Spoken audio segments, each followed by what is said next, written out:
kamu aja nggak lulus dari sistem, jangan pernah berharap kamu bisa diinterview oleh sang HRD. Gimana caranya untuk lolos dari sistem ATS? Gue bakalan jelasin ke lu dengan bahasa yang sesimpel mungkin.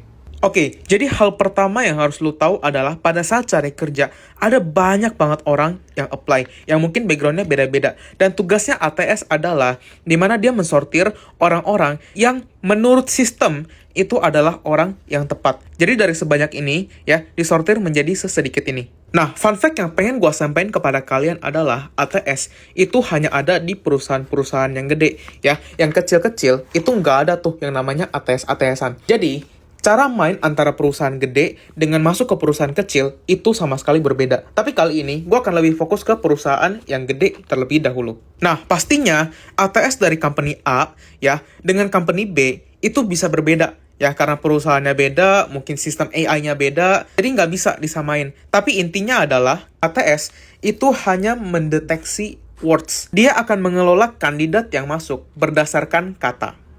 Apa yang harus kalian lakuin?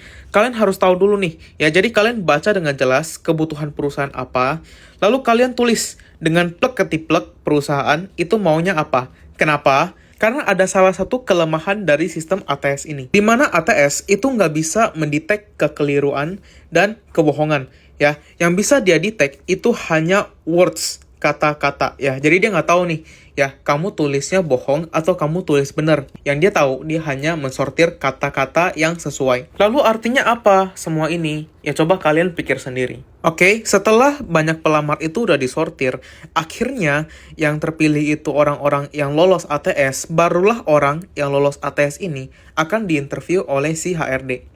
Dan baru setelah tahap interview, kalau kalian bagus, kalian akan direkrut. Jadi alasan kita harus tulis dengan plek-ketiplek apa maunya perusahaan adalah supaya kita bisa lolos dari sistem dulu, ya, baru diinterview oleh orang.